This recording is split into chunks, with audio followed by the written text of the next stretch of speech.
The final seating chart arrived with my name nowhere to be found. The venue I'd booked, the menu I'd taste tested, the playlist we'd built for our father-daughter dance, all belonged to someone else now. When my own child whispered, "Your absence is necessary for peace," the world didn't crack. It simply dissolved into a silent, airless void. What followed wasn't vengeance. It was the slow, inevitable collapse of a bridge I'd spent decades building, stone by stone, with my own hands. Let me take you back, because stories like this don't start with a single phone call. They start with years of small choices, compromises, and wounds that never quite heal. My name is Richard Matson, and for 26 years my daughter, Julia, was the axis around which my world spun. I met Julia's mother, Diane, in college. We were both stubborn, ambitious, and a little broken in ways that made us fit together, at least for a while. We married young, and Julia was born 2 years later. I remember the first time I held her, how tiny she was, how her fingers curled around mine like she was anchoring me to the earth. I promised her 2 things that day. I would always love her, and I would always show up. Even after Diane and I divorced, even after her anger calcified into a cold, practiced distance, I kept showing up. Soccer games, dentist appointments, late-night phone calls when she was sick or scared or just needed to hear my voice. I wasn't always perfect, but I was always present. So when Julia called me last spring, voice trembling with excitement, and asked if I'd help plan her wedding, I didn't hesitate. "Whatever you need, kiddo," I said, and I meant it. I told her I'd handle the venue, the catering, the photographer. I'd do it all. Planning the wedding became a second job. I woke up early to sort out vendor contracts and stayed up late comparing floral arrangements. My weekends were consumed with spreadsheets and cake tastings. I even learned the difference between peonies and ranunculus, words I hadn't known existed 6 months prior. But it wasn't just about the event. It was about that moment, that walk, her hand in mine, the organ playing as I gave her away. Not just to a man, but to a future she had chosen. I didn't want to control it. I just wanted to be part of it. After everything I'd missed, everything that had been taken from me in the divorce, this felt like a redemption arc, like I was finally being seen as the father I had always tried to be. Diane had other ideas. We'd been divorced for 15 years, but she still knew how to twist the knife without ever lifting her hand. It started subtly, suggestions that maybe I shouldn't be involved in certain planning details, comments about how her husband, Mark, had really stepped up during Julia's teenage years. I bit my tongue through most of it. I reminded myself it was Julia's day, not mine, and kept the focus on her happiness. But something in Diane's tone, this quiet entitlement, made my stomach churn. It was like she was slowly erasing me and replacing me with Mark, brick by brick. I tried not to let it show. I told myself Julia knew the truth, that our bond was different, that when it mattered, she'd choose me. We were in the final stretch, just 3 weeks from the big day, when Julia came over with a bottle of wine and an apologetic look. I should have known something was wrong. She never brought wine unless she was nervous. "Dad," she started, her voice thin, like paper held too close to a flame, "I need to talk to you about something, and I really don't want you to be upset." I smiled and told her to spit it out. I was already bracing myself, but I wasn't ready, not really, not for what came next. She told me Diane had brought up how it might mean a lot to Mark if he were the one to walk her down the aisle, that it would keep things peaceful, that it was a symbolic gesture, nothing more. She said she'd thought about it and decided to let him do it. I stared at her, my heart sinking like a stone in water. Understand? Understand what, exactly? That the moment I'd been waiting for, planning for, paying for, was being handed to someone else because it would avoid conflict? I didn't say anything at first. I just nodded as if my neck was moving on its own. She hugged me, told me she loved me, and left. I sat there for a long time after the door closed. The wine was still on the counter, unopened. My chest ached in that quiet, dangerous way.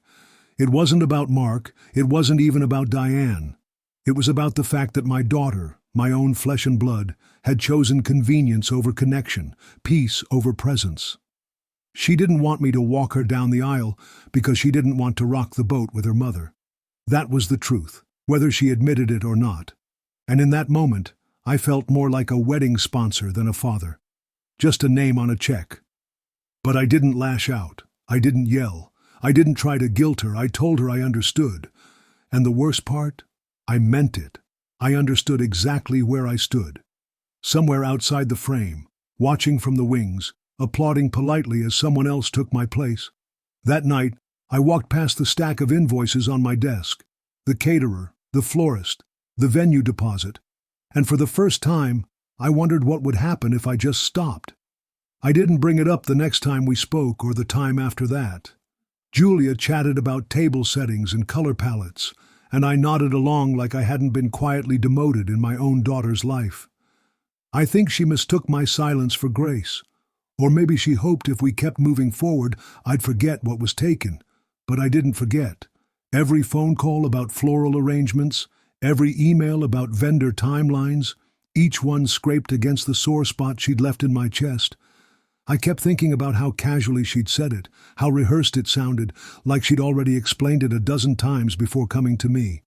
And worse, like she'd already decided how I should feel about it. Calm, supportive, detached. But I wasn't any of those things. I was grieving a moment I would never get back. Diane finally called a few days later. That alone was strange.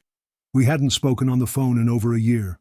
I almost didn't answer, but curiosity got the better of me. Her voice was sweet, syrupy in that way I'd learned to distrust. "Hi," she said. "I just wanted to make sure you and Julia are on the same page about the ceremony. I know it's a bit of a change, but we really think it's for the best. We, not Julia, not I, we." As if she and her husband had rewritten the script and handed my daughter a part. "It'll avoid unnecessary drama," she added.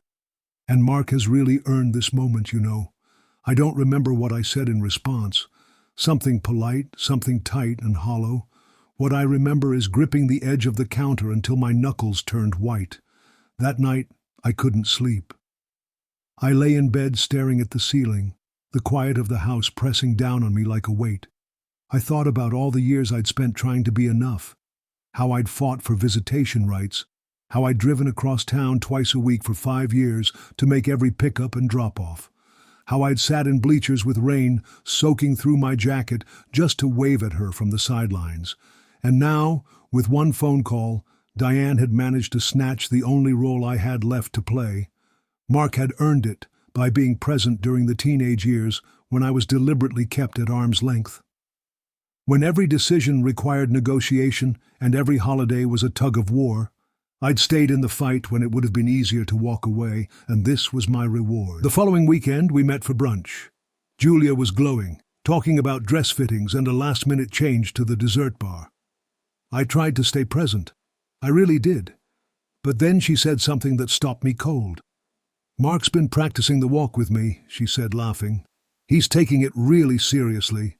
My fork clinked against the plate. I looked up and saw the nervous flicker in her eyes.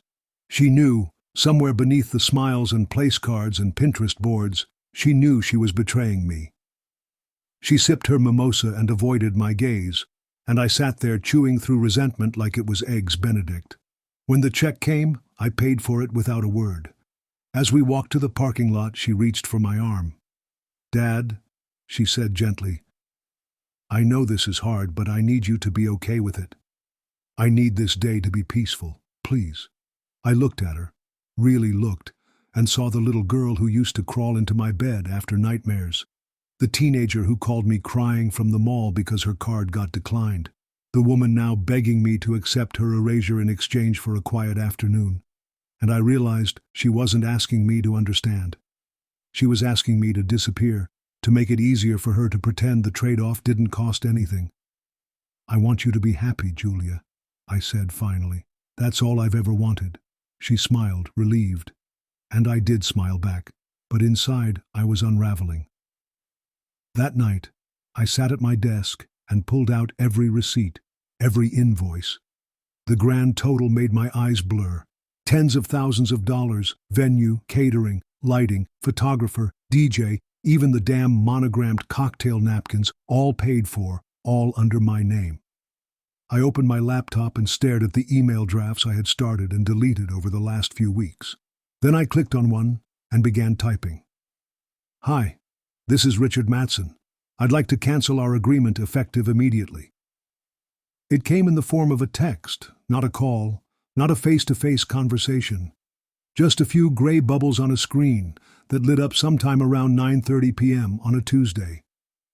"Hey, Dad, can we talk tomorrow? Mom thinks it might be better if you didn't come to the wedding. I'm sorry." I stared at it for a full minute before the screen dimmed. My hands didn't move. I didn't respond. I just sat there, the glow of my phone casting a soft light over the dining room where the place settings for her rehearsal dinner still sat in my Amazon cart, unpurchased. I felt the way a man might feel in the middle of a dream that suddenly turns, when the people you know become strangers and the ground beneath you shifts ever so slightly until you realize you're not standing on anything solid anymore. I didn't sleep that night. I don't know if it was anger or heartbreak or some sour blend of the two that kept me awake. The quiet of the house was thick, unforgiving.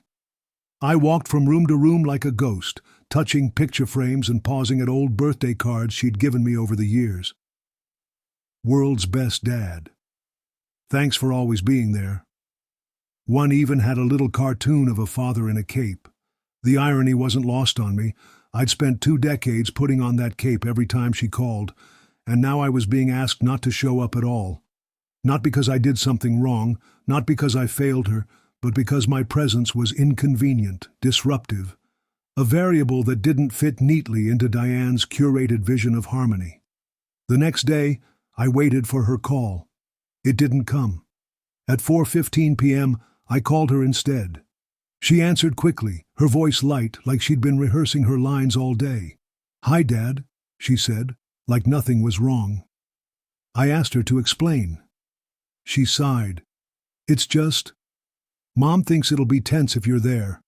She's worried Mark will feel awkward, and I don't want any drama. You know how she gets."